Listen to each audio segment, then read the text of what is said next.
Magandang araw sa inyo. Topic natin, menopause. So ito po papakinggan ng mga kababaihan at ganun din ng mga mister. Pag sinabing menopause, unique yan sa bawat isang babae. Walang pareho ang nararamdaman. Pag sinabing perimenopause, iyon yung 2 hanggang 8 taon bago tuluyang huminto ang inyong regla. Pag sinabi namang menopause, wala na talagang regla sa loob ng 1 taon. At ang post-menopause, nararamdaman mo pa rin yung mga sintomas siguro in 10 years or yung sa iba, lifetime. So ipapaliwanag natin ano yung mga nararamdaman ng ating mga kababaihan. Pagtanong nyo ako anong edad kung kailan nagme-menopause, average 51 years old. Sa iba nagsisimula 46, sa iba hanggang 54 years old. May sinasabi, siguro mas maaga nag-menses, kaya mas maagang nawala ang regla or nag-menopause. Sa libro, sabi wala namang kaugnayan yon, so myth lang yon or paniniwala. Pero napansin nila yung mga mas may katabaan, mas matagal silang mag-menopause kasi yung fat nagiging precursor or nagiging pangtulong gumawa ng estrogen. So, mas matagal silang may estrogen. So, yung mas medyo heavy, may katabaan, mas matagal silang mag-menopause. Yung pagme-menopause, kasi yung ovaryo ng isang babae, doon ho nanggagaling lahat ng hormones natin, estrogen, progesterone, testosterone. So dadating ang panahon, pababa na ng pababa ang estrogen ng isang babae at hindi na rin siya maglalabas ng egg cell, kaya nagme-menopause na. Yung iba naman, nag-menopause, wala pang edad 40. So ito, maaga nag-fail ang kanilang ovaryo. Kaya tiyawag na premature ovarian failure. Ano ang mga gagawin? Ano ang mga tips natin kapag naramdaman nyo to? So ito sa ating mga kababaihan, ito po yung pwede nyo maramdaman. Mag-gain ng weight. So mapapansin nyo, bakit ang bilis ko yatang lumaki o tumaba? So, ang tip natin dyan, kung kakain kayo, mini meals o konti-konti ang kakainin pero madalas.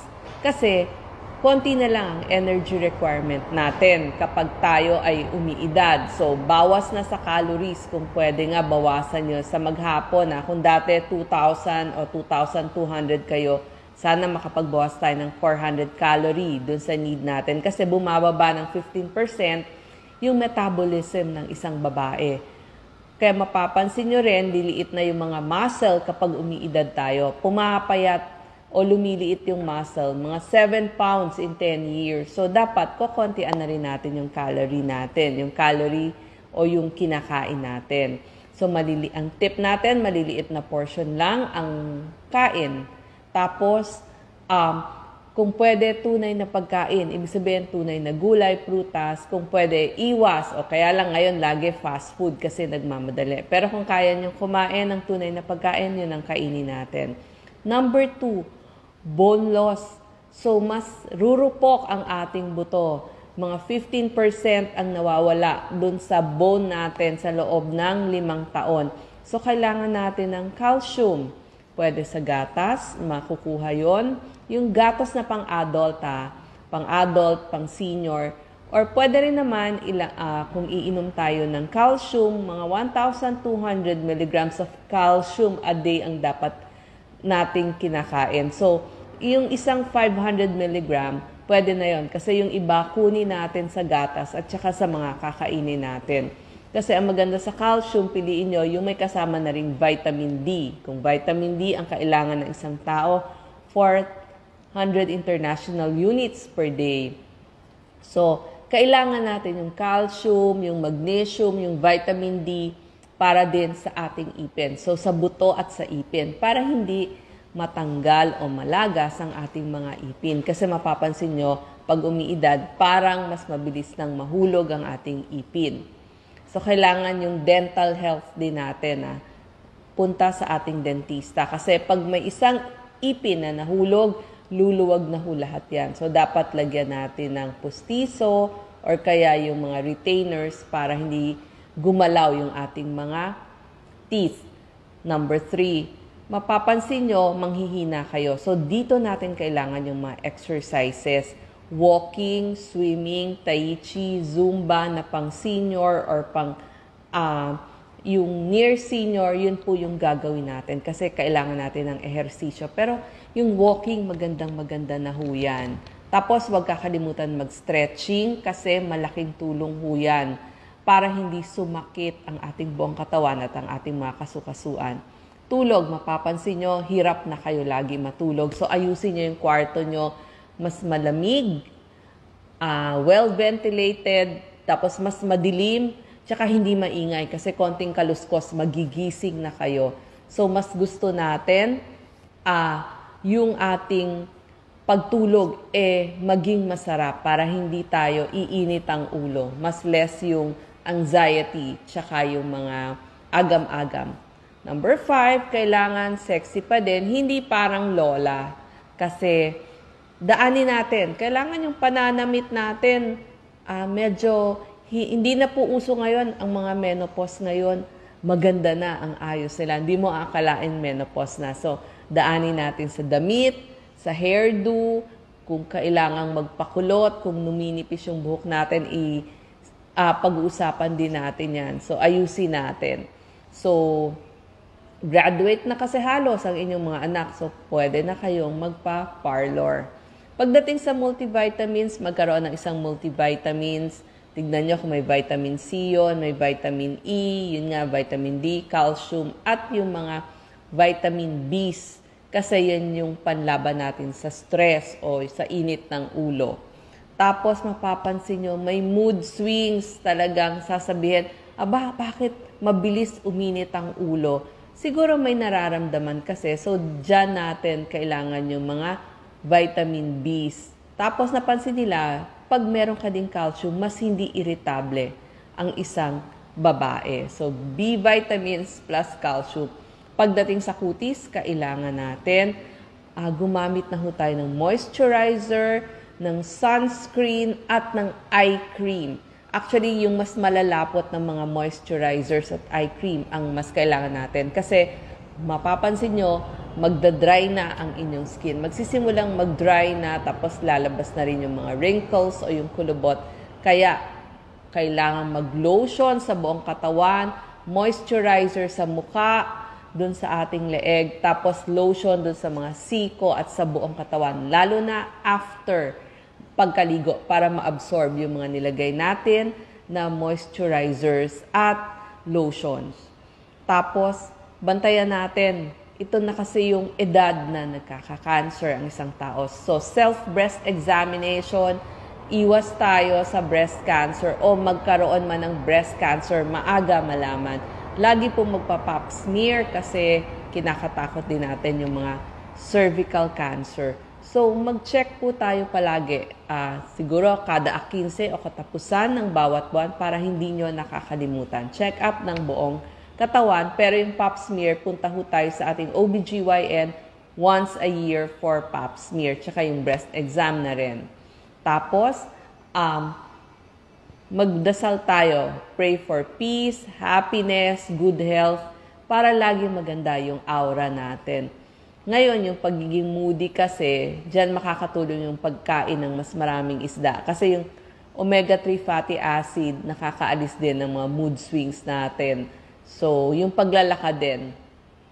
Pagdating naman sa vaginal dryness, talagang malaking problema, makati, masakit, at saka tuyong-tuyo. So, dito ho makakatulong yung mga lubricants, lalo na sa mag-asawa, yung may partner, bumili ho kayo ng mga lubricants sa ating mga botika. Ang pangalan ho niyan, KY Jelly, or marami pong iba't ibang brand sa ating pharmacist. Ipagtanong lamang sa mga botika para bigyan kayo. So, ito ho kailangan ng mag-asawa, lubricants. Tapos, kapag sobrang dry na, sabihin nyo sa inyong OBGYN, bibigyan niya kayo ng estriol vaginal cream. So, yun ho. Mas mabilis na rin tayo magka-UTI, magkaroon ng yeast infection. Kaya pag ganon, ito po yung binibigyan ng mga vaginal suppositories, yung mga Miconazole. Yan po yung mga iginagamot nila pag merong mga pangangati.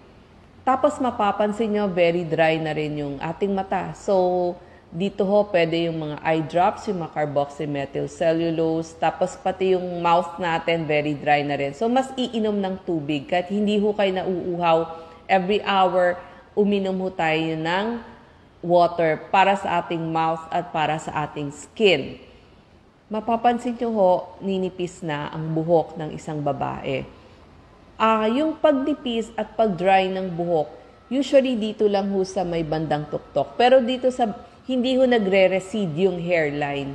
So, ganun ho ang sa babae. Medyo numinipis yung kabuuan, lalo na kapag may lahi. So, tignan nyo yung magulang nyo at saka yung lola ninyo. So, pag napansin nyo na ganun, malamang ninipis. So, daanin na lang ho natin sa pagkulot para mas may volume yung ating buhok. At saka pwede rin natin tayong bumili ng mga shampoo and conditioner na volumizing para mas maganda yung volume ng ating buhok. Kasi nga tawag din dyan androgenic alopecia, lahi. Kasi mas lumadami yung testosterone, mas bumababa yung estrogen. So, yung hair follicle growth natin mas matagal yung kanyang pagtubo. Tapos, mapapansin nyo, ito na rin yung edad na nag-high blood. So, kailangan magpapacheck ng ating blood pressure at magpapa-blood test tayo. Kasi, kapag bumaba ng estrogen, tumataas yung cholesterol, lalo na kung may lahi kayo, check ang blood pressure. Tapos sa blood test, isama ho palagi yung cholesterol, pati yung mga iba nating mga CBC, mga basic blood exam. Mapapansin nyo rin, parang mas mahirap ng magpigil ng ihi. Pagbahing nyo, may lalabas na konti, incontinence. So dito nakakatulong yung Kegels exercises. Ito ho, pwede nyo gawin nakaupo, nakatayo o habang may ginagawa. Pigil dun sa may bandang puwerta, dun sa may bandang puwet, 1, 2, 3, 4, 5, release. So gawin nyo po ito 10 counts. Minsan pag nasa traffic, nasa kotse, pwede nyo gawin. Makakatulong ho ito sa paglabas ng ihi. Kasi minsan bumahing ka lang or wala ka namang pag-ubo, talaga may tumatagas na ihi. So incontinence, so ang tawag doon. Memory problems, parang mas makakalimutin. So, gumawa ho tayo ng listahan ng mga gagawin natin, lalo na sa mga very important.